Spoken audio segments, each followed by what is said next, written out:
So on today's video, we are talking about the new rental law here in Dominican Republic, and that law was passed now in August to replace the old law that was a law from 1955. Yeah, it was about time to change that law. That's why thing wasn't very clear when you have to be with the rental or what to do with people, what you need to get people out of your property. So now they have changed that law, and the new law is 8525 to replace the law 4314 from 1955. So while this new law was put in place, and this law was put in place to modernize, it put some clear right and regulation and formality between the landlord, owners, and tenant, the rental. So what are some of the key points that that new law have?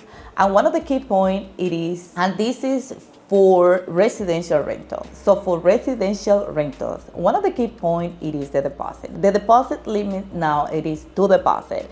Now you remember that previously it was 3 plus 1, so that no longer exists. It is 2 deposit. So what happened now with the plus 1? You know, in the old law, it was most of the time it was required for the tenant or the person that was renting to pay for their lawyer fee and the agent that was between the owner and the tenant. Now that fee is required to be paid by the person that hired the agent. Let's say if I'm the owner of a property, I want to get it rented, I hire an agent, I am supposed to pay that person a fee to find me a tenant. Now, if I am the tenant, I hire somebody to help me to look for an apartment, I am supposed to pay that fee.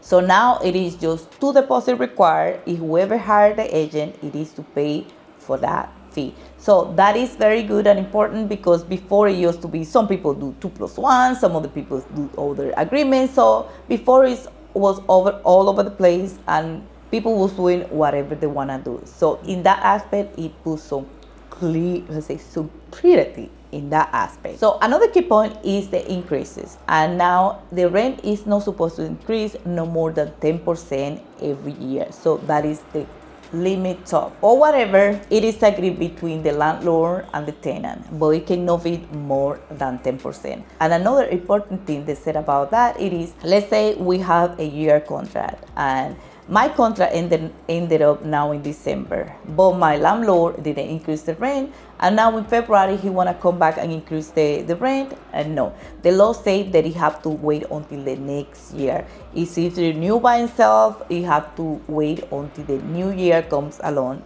to put it in the new contract and increase your rent, and it cannot be more than 10%. So another point it is repairs and obligation, and all the repairs and obligation are in behalf of the owner, the landlord, unless there is something that the person that rent the property causes that they have to fix it or leave the property like they found it. But if it's on regular repairs, let's say the rain or other repairs, there is damages by the nature, those repairs are supposed to be by the owner. The owner or the landlord is supposed to do the regular maintenance and repairs. And another important thing that is supported by the law, it is that the owner and the tenant can agree, and that money or that deposit money should be deposited in a bank account in Banks Agrícolas or Banreserva, which is both banks that the government use. If that money should gain some interest, just like a saving account, that the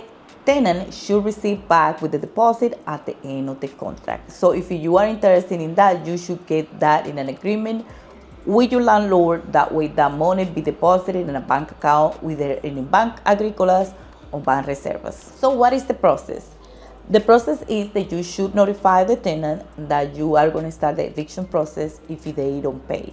So you give it a period of time where they have to pay you, and if that person doesn't pay, then you will start the process with the justice of peace of the court. If they don't comply with the payment, you submitted a claim and they will start the process of eviction. They usually take it to 3 hearings. So if that person doesn't comply, they proceed with the order of the execution of the eviction.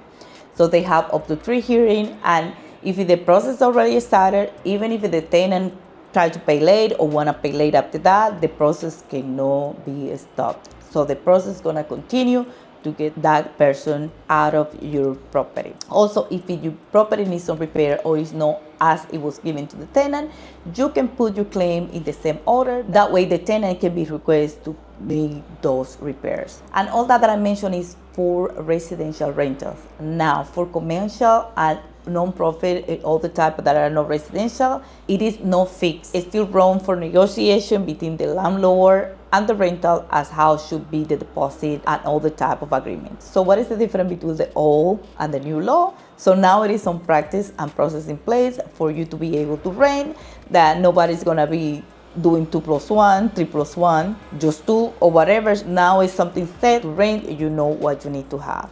Other thing it is what to do with the money, the deposit money. Should the owner keep it? Should the owner put it in a bank account?